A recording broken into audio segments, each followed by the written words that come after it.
ఇప్పుడే country delight యాప్ని download చేసుకోండి. Download the country delight app now. 5 కోట్లతో నిర్మించనున్న రామాలయం.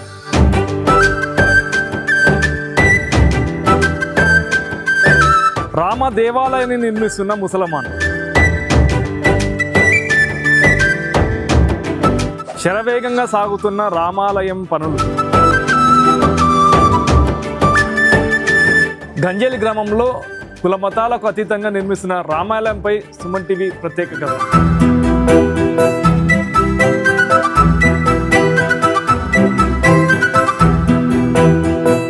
Welcome to Suman TV. నేను ప్రస్తుతం మనం కర్నూలు జిల్లా ఎమ్మిగనూరు నియోజకవర్గం గంజేలి గ్రామం వద్ద. గంజేలి గ్రామంలో శ్రీరాముని దేవాలయం నిర్మించేందుకైతే సుభాన్ స్వామి ఆధ్వర్యంలో అయితే ఇక్కడైతే దేవాలయం అయితే నిర్మించున్నారు. అయితే సుభాన్ స్వామి దగ్గరుండి ఆ దేవాలయం అయితే కట్టిస్తున్నారు. ప్రస్తుతం మనతో పాటు సుభాన్ స్వామి ఉన్నాడు, గంజేలి గ్రామస్తుడు. అది చెప్పండి, మీరు ఒక ముస్లిం అయ్యి రామాలయం కడుతున్నారు, ఎందుకు కట్టాల్సి వచ్చింది? ముందుగా యావత్తు మన భారతదేశానికి అందరి హృదయంలో వెలిగేటటువంటి పరమాత్మ, అందరి హృదయంలో వెలిగేటటువంటి ఆ పరమాత్మనికి నా యొక్క హృదయపూర్వక నమస్కారములు.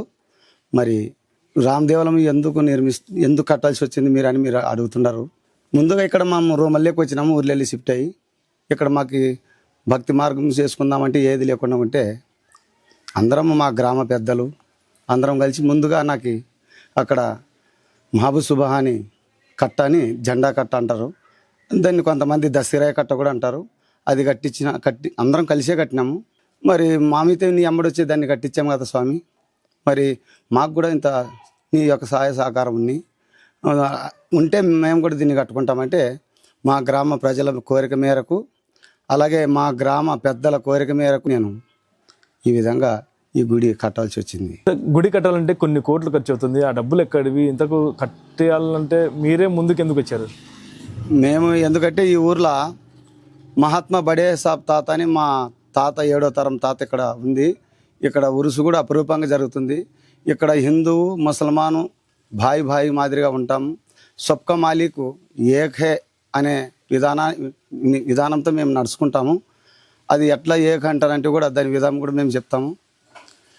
కొందరు అల్లా గొప్ప అంటారు, మరి కొందరు యేసు ప్రభు గొప్ప అంటారు, మరి కొందరు ఈశ్వరుడే గొప్ప అంటారు. వీళ్ళందరికీ గొప్ప ఒక్కడే దేవుడని మా నమ్మకము. అందరికీ దేవుడు ఒక్కడే కదా అనే భావనతో మా తాత ఈ విధంగా అందరిలో కలిసిమెలిసి ఉన్నాం. ఇక్కడ హిందువు లేదు, ముసల్మాన్ లేదు, క్రైస్తవు కూడా లేదు, అందరం మేము కలిసిమెలిసి అన్ని కార్యాలు కలుస్తాం. ముసల్మాన్ పిలిస్తే క్రైస్తవులు వస్తారు, అలాగే హిందువులు వస్తారు. హిందువు పిలిస్తే మేము క్రైస్తవులు కానీ ముసల్మాన్లు కూడా పోతాం కార్యాలకి.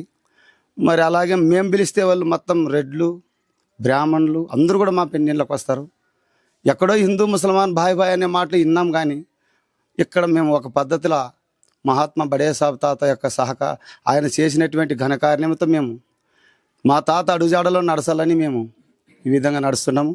అట్లని మా ధర్మాన్ని ఏమాత్రము కోల్పోకుండా, అన్నిటికంటే స్వధర్మం గొప్పదంటారు కాబట్టి ఎవరి ధర్మం వాళ్ళకు గొప్పది, ఏ ధర్మాన్ని మేము కించపరచడం లేదు. అందరం కలిసిమెలిసే పోతాము. ఏ కార్యం చేసినా ఉరుసులు చేస్తే మా ఊర్లో అందరూ ఉరుసుకు వస్తారు. మరి వాళ్ళు ఏం పండుగలు చేసినా మేము కలిసిమెలిసిపోతాం. మరి మా క్రైస్తవ సోదరులు కూడా ఉండరు ఇక్కడ. వాళ్ళు పిలిస్తే మేము వాళ్ళ కాటికి కూడా పోతాం, వాళ్ళు మా కాటికి వస్తారు. వాళ్ళ ధర్మాన్ని వాళ్ళు ఆచరిస్తారు, మా ధర్మాన్ని మేము ఆచరిస్తాము. ఇదే విధంగా అందరం కలిసిమెలిసి ముందుకు తీసుకుపోతున్నాం. మా గ్రామ పెద్దల సహకారంతో, మరి మా గ్రామ ప్రజల సహకారంతో ఉన్న కాటికి అంతవరకు వచ్చింది. ఇప్పుడు మాకి సాయం అందియాల దాతలు ఎవరన్నా ఉంటే కూడా సాయం అందిస్తే మంచిదని, అటువంటి దాతకి మేము సదా రుణపడి ఉంటామని మేము తెలియజేస్తున్నాం. ఇక్కడ మీ ఊర్లో భిన్నంగా జరుగుతుంది. అయితే హిందువులు అయితే ముఖ్యంగా పూజలు చేసి విగ్రహ ప్రతిష్ఠ చేసి గుడి కడతారు. మీరు ముస్లిము, మీరు కూడా పూజలు చేసి ఆ కార్యక్రమాన్ని ముందుకు తీసుకెళ్తున్నారా? పూజలు మా పద్ధతిలో మేము చేస్తాం. గ్రామ పద్ధతిలో గ్రామం అంతా ఐక్యమత్యమైకి చేస్తామన్నమాట. అంతే. మేము అల్లా స్వరూపాన్ని తలుస్తాము. వాళ్ళు ఏ విధంగా నడుచుకుని అన్నీ ఒకటే అనుకొని భావించి చేస్తున్నాం మేము. అంతే. మేము అన్ని పూజలకు కూడా పిలిస్తే అటెండ్ అవుతాము. వాళ్ళు మేము రేపు రంజాన్ పండుగలు బక్రీదులు వస్తే వాళ్ళు కూడా వస్తారు మా కాటికి. వాళ్ళ పద్ధతిలో వాళ్ళు వస్తారు, మాకు శుభాకాంక్షలు తెలియజేస్తారు. మా పద్ధతిలో మేము వాళ్ళకి తెలియజేస్తాం. అట్లనే మా ఊర్లో క్రైస్తవ సోదరులు కూడా ఏం లేదు, వాళ్ళ ధర్మాన్ని వాళ్ళు కాపాడుకుంటున్నారు. వాళ్ళు కూడా ఏం చేసినా వాళ్ళ ధర్మాన్ని వాళ్ళు కాపాడుకొని వాళ్ళ పద్ధతుల వాళ్ళు చేసుకుంటారు, మా పద్ధతిలో మేము చేసుకుంటాం. కానీ ఒక సమస్య వస్తే అందరం ఒకటే అని భావన మాది, ఒకటే సబ్కా మాలిక్ ఏక హై అనే భావనతో మేము బతుకుతున్నాం. మీకు ఎప్పుడు కూడా మీ కులంలో కానీ మీ మతంలో కానీ వ్యతిరేకించలేదు, మీరు ముస్లిం ఏంటి ఎందుకు రామ మందిరం కడుతున్నారు అనేది వ్యతిరేకత అనేది రాలేదా మీకు ఎప్పుడు కూడా? ఇప్పుడు రామ మందిరం అంటావు కదా, సనాతనము గొప్పదే, ఈ మతాలు గొప్పవే. ఏమైనా సనాతనము గొప్పది, అప్పుడు ఈ మతాలలో పుట్టలేదు కదా. ఇప్పుడు వెనక్కి ఒక 5,000 సంవత్సరాల కిందికి పోతే ఈ మతాలు ఉండవు. నేను అడిగేది ఇప్పుడు ప్రస్తుత కాలంలో మీ ఊర్లో కానీ ఎవరు కూడా వ్యతిరేకించలేదా, మీ కులస్తులు కానీ మీ మతస్థులు కానీ? ఆ భగవంతుని దయతో, ఆ అల్లా కృపతో ఇంతవరకు నన్ను ఎవరు ప్రశ్నించలేదు, ఎవరు అడగలేదు. ఒకవేళ తప్పని తెలిపింటే వాళ్ళకి నేను ఇదొక్క పని తప్పో రైటో నన్ను తెలిసి చేస్తానో తెలియక చేస్తానో మా మత పెద్దలకు చెప్తాను. నేను ఇదొక్క పని నేను తెలిసి చేస్తానో తెలియక చేస్తానో నాకు తెలదు. మా హైందవ సోదరులు నాకు వచ్చి దర్గా కట్టించినారు, నేను వాళ్ళలో కలిసిమెలిసి ఉండాలని నేను కోరుకుంటాను. ఇప్పుడు రామ మందిరం కట్టడానికి ఎన్ని కోట్లు ఖర్చు అవుతుంది? ఇప్పటి వరకు ఎంత నిర్మాణం అయింది? నాయన గర్భగుడి కాటికి ఇది 31 అడుగు అడ్డము, 41 అడుగు నిలువు. దీంట్లో శ్రీరామ మందిరము, దత్తాత్రేయుని మందిరం ఉంది. ఇది ఇప్పుడు గుడి కాటికే 2,10,00,000. దీనికి గోపురము, మరి గాలి గోపురము, గడస్తంభము, ముందరాడ ద్వారణం కట్టేయాలంటారు. అంత కలిపి కంపౌండ్ అంతా కలిపితే 5 కోట్లు కావచ్చు అని ప్రజల అంచనా. అది అంతే. ఎంతవరకు శ్రీరాముడు నడుపుకుంటాడో ఆ ప్రజల సహకారం ఎంతవరకు అందితే అంతవరకు చేస్తాను. సదా ఇది ప్రజలపైనే ఆధారపడి ఉంటుంది. ఎందుకంటే ప్రజలే పరమాత్మ, ప్రజలు లేనిది ఏది కాదు. జనులే జనార్దుడు అని మేము నమ్ముతాము. ఆ పరమాత్మ ఎంతవరకు సహకరిస్తే అంతవరకు సైనికు మేము సిద్ధంగా ఉన్నాం. 5 కోట్ల వరకు గుడి నిర్మాణం ఖర్చు అవుతున్నారు కదా. ఇదే గ్రామానికి ఇంకా ఆర్భాటం లేకుండా చిన్న గుడి కట్టించి ఇంకా గుడి ఊరు డెవలప్మెంట్ కూడా వాడుకోవచ్చు కదా. ఓకే, ఇప్పుడు చిన్న గుడి కూడా కట్టచ్చు. లేదు చిన్న ఒక 4 రాళ్ళు పెట్టుకొని కూడా దేవుని మొక్కచ్చు. ఇక్కడ మహాత్మా బడే సాబ్ తాత దర్గా ఉంది. ఇక్కడ చాలా చుట్టుపక్కల గ్రామం నుంచి వస్తారు. ఇప్పుడు జనాభా ఎక్కువ పెరిగింది. మరి రేపు రాబోయే కాలానికి పెండిండ్లు చేసుకుంటారు సీతారాముని గుడి కాడ. ఇక్కడ సవలతు బాగుందంటే రేపు భవిష్యత్తు అంచనేసుకొని చేసినాం. కానీ ఇక్కడేమి బాగా చేయాలా, నలుగురికి బాగా మెప్పు పొంది బాగా పెద్దగా చెప్పుకోవాలని ఇక్కడ చేయలేదు. భవిష్యత్తుని మేము ముందు అంచనేసుకొని ఈ విధంగా కట్టినాము. ఏదో పరమాత్మ దయతో అటుకి ఇట్లా కట్టాలని కూడా మాకైతే ఐడియా లేదు. ఇప్పుడు ఈ గుడి కట్టించేందుకు ఎంతమంది మద్దతు ఉంది మీకు? ఇంకా ఎక్కడ నుండి సహాయ సహకారాలు అందుతున్నాయి మీకు? ముఖ్యంగా కర్ణాటక ఒక మహాయోగి, అతని నిరాహార యోగి, ఆయన సహాయ సహకారాలు కూడా మా చేతనైన సాయం అందిస్తామన్నారు. ఆయన కూడా మొదట భూమి పూజలు ఆయన కూడా ఉన్నాడు. ఇంతకంటే ముందు మాకు ఎమ్మెల్యే సార్ కూడా ఏదో గవర్నమెంట్ నుంచి ఏమన్నా వస్తే సాయం చేస్తాంలే అని ఆయన కూడా ఎమ్మెల్యే సార్ కూడా మొన్న వచ్చి అంత చెక్ చేసుకొని పోయినారు. దీన్ని ఎండోమెంట్ కూడా చేద్దామని ఆయన ఆలోచనలో కూడా ఉంది. ముఖ్యంగా ఎమ్మెల్యే సార్ కూడా సహకారం అందిస్తానని చెప్పినారు. ఎమ్మెల్యే సార్ కూడా మా వంతు సాయం సహకారాలు అందిస్తామని చెప్పినారు.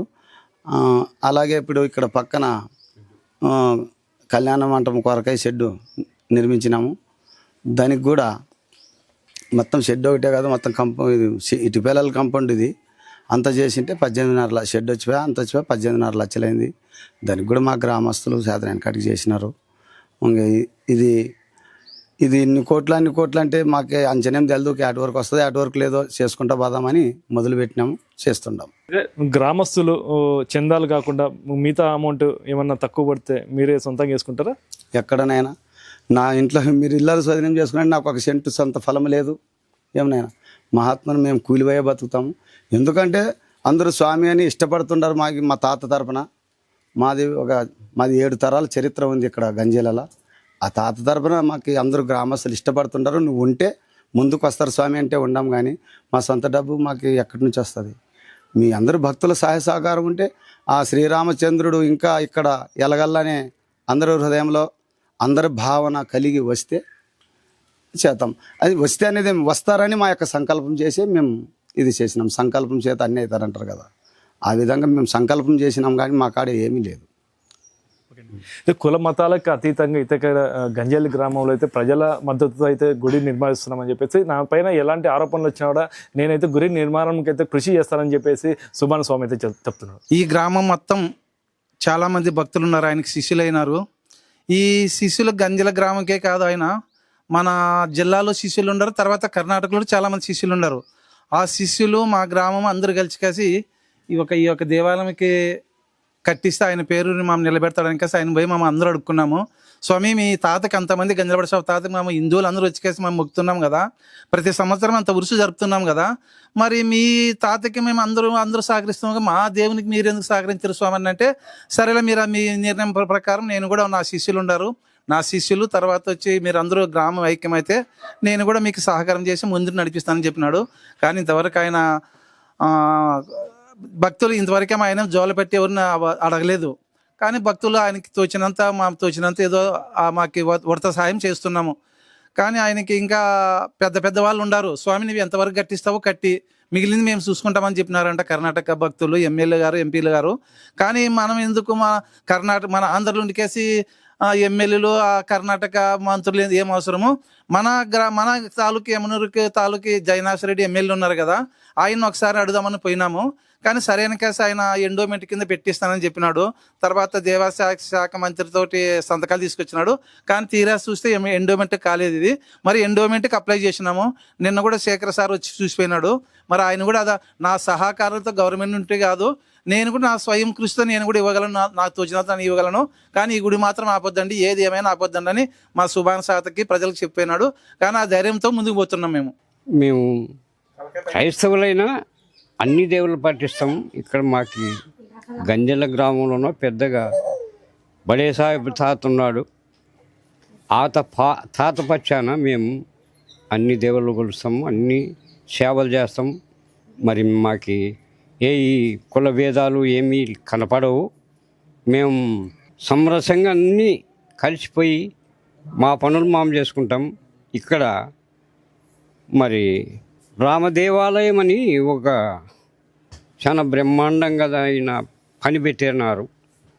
ఆ పని ఎట్లా జరుగుతుందో ఏమో మాకు తెలియదు. కానీ ఏమో కర్ణాటక రామారావు తాత అని అంటారే కానీ ఆయన కూడా మేము బాగా చూడలేదు.